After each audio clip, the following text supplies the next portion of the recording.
Hey YouTube, Untamed here. So a lot of you guys have been asking me what happened to my Land Cruiser, what happened to my 1997 80 Series Land Cruiser, and that's a really good question. And I purposely have been holding off on giving you guys this update video just because the deal hadn't been fully finalized. I'd been waiting for the title to come in from the dealership for freaking months at this point. Sorry guys, I do got a new spacing bracket in my mouth, so I am full Poindexter today. I'm sorry, but I still wanted to do this video for you guys. I'm going to tell you exactly how much I paid, remind you exactly how much I paid for my 80 series. And I'm going to tell you kind of the breakdown of how much I paid for transport, how much I put into the vehicle, and then how much I ended up selling it for.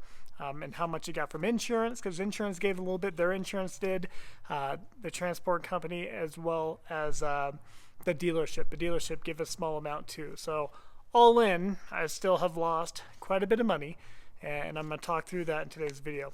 So up front, before I dive into those details, I do think it's important for me to mention, hey, you win some and you lose some at the end of the day. Although it sucks that this was truly a terrible, terrible experience, the entire thing from start to finish was pretty awful. You know, from working with a god-awful dealership, you know, that was just super greedy from the very beginning and very not helpful at all. Unfortunately, given the circumstances, they weren't helpful at all. Working with, you know, a terrible transport company, not wanting to take ownership of anything, of course, and then working with their terrible insurance company who wanted to pay out pennies for what truly it would take to actually repair and fix the damage that they did. So a terrible situation from start to finish. I'm happy that you know, I was able to get the Land Cruiser off to a new owner who's extremely excited to own it. And you know, shout out to Garrett. He may watch this. You know, I'm very happy for him, and he's very happy with the Land Cruiser. Kind of check in on him here and there. So let's talk details. So I paid, if you remember, I paid $26,500 for the Land Cruiser. And that is a lot of money. That is a lot of money for a 1997 Toyota Land Cruiser, right? It was a collector's edition. It's a little bit more rare. I mean, but overall, I paid that premium because of the quality condition that it was in. It really was in dang near perfect condition, right? It had 167,000 miles when I bought it. So pretty low for the year too, right? 167,000 miles for a 25, 26-year-old vehicle is not a lot. So that was a big piece of the equation. Inside, it had been totally reupholstered. It was just excellent looking on the inside too.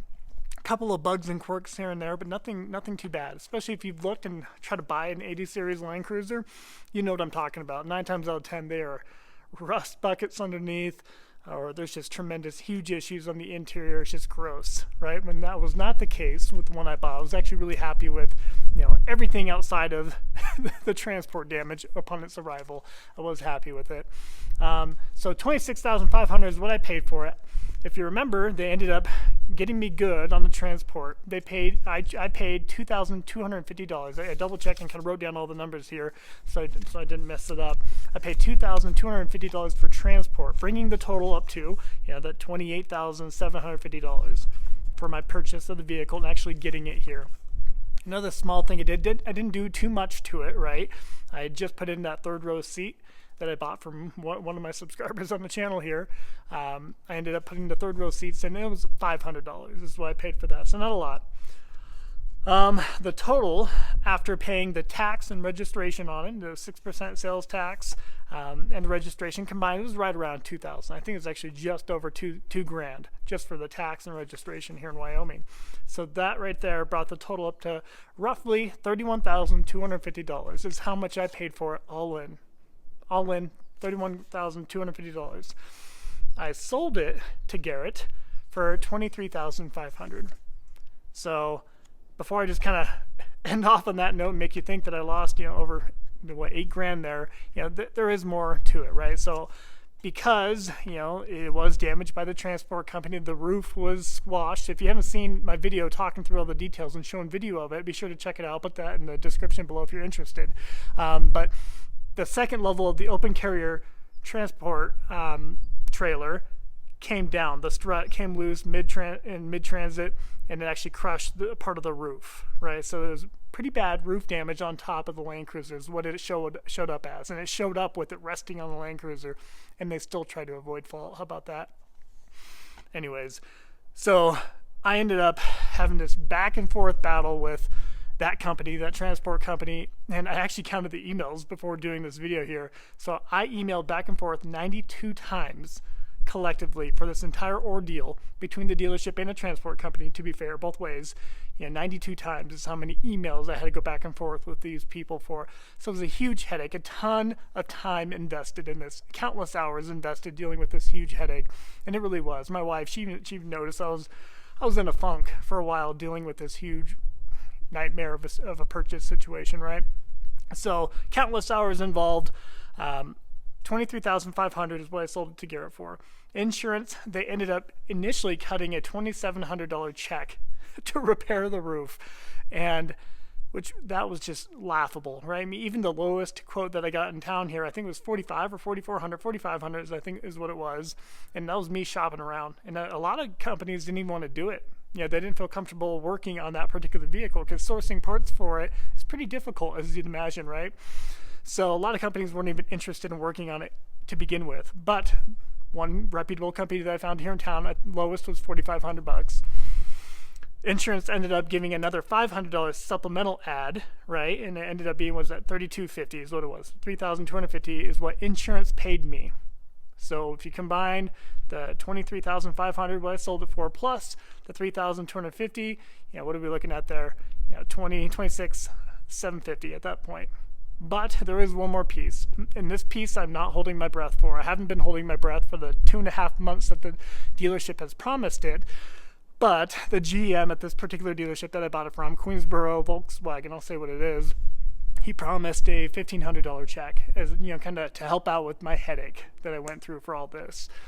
I've yet to see that over 2.5 months, maybe over 3 months at this point. He promised $1,500, and he keeps saying I'll get it out this week, but I never see it. So it's really pathetic. So I'm not holding my breath on that.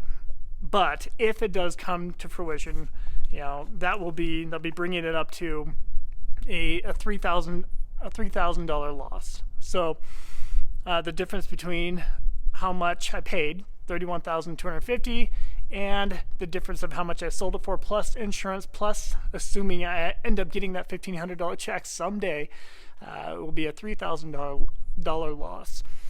Which, it sucks, but that isn't terrible. At the end of the day, I've won some, as you guys know, over the years, swapping out a few vehicles, but I've also lost a little bit, and this is an example of that here.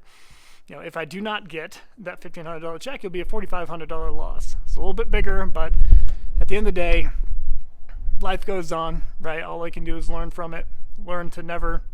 I'm gonna try not to buy any used vehicles sight unseen before. Not that was the issue, but buying it from a dealership that I haven't done a lot of homework on, and always use my own transport company. I'm never gonna trust the dealership to arrange transport, because I later found out that the transport company was only paid $1,100 per vehicle that they transported to me. So for those of you who haven't seen the video, I purchased a 2014 FJ Cruiser Trail Teams Ultimate Edition as well as my 97 Land Cruiser. I bought both from the same dealership. And I paid $2,000 to transport the FJ and $2,250 to transport the Land Cruiser. So $4,250 altogether for both vehicles. They paid the transport company $2,200 to transport both. So that's what I get for trusting the dealership there and not doing it on my own, which I'm used to doing. I'm used to managing that part. But they made it sound like they worked with this transport company before and they had a relationship with them and there's a level of trust involved. And, can just up my peace of mind coming from New York to Wyoming. I was hoping that it was going to arrive in perfect condition. It was going to be a seamless purchase experience and delivery experience. But lesson learned, shame on me, I guess. So there you have it. $3,000 loss, or $4,500 if I never see that check from the dealership. It sucks, but life goes on. Lessons learned for sure, and I am happy that Garrett is pleased with the Land Cruiser and he's enjoying it. So that is the most important bit there. If you haven't seen that video, like I mentioned at the beginning, of me kind of going through all the details of the headache, going back and forth with the dealership and the insurance company, and it arriving, I have footage of all of it happening.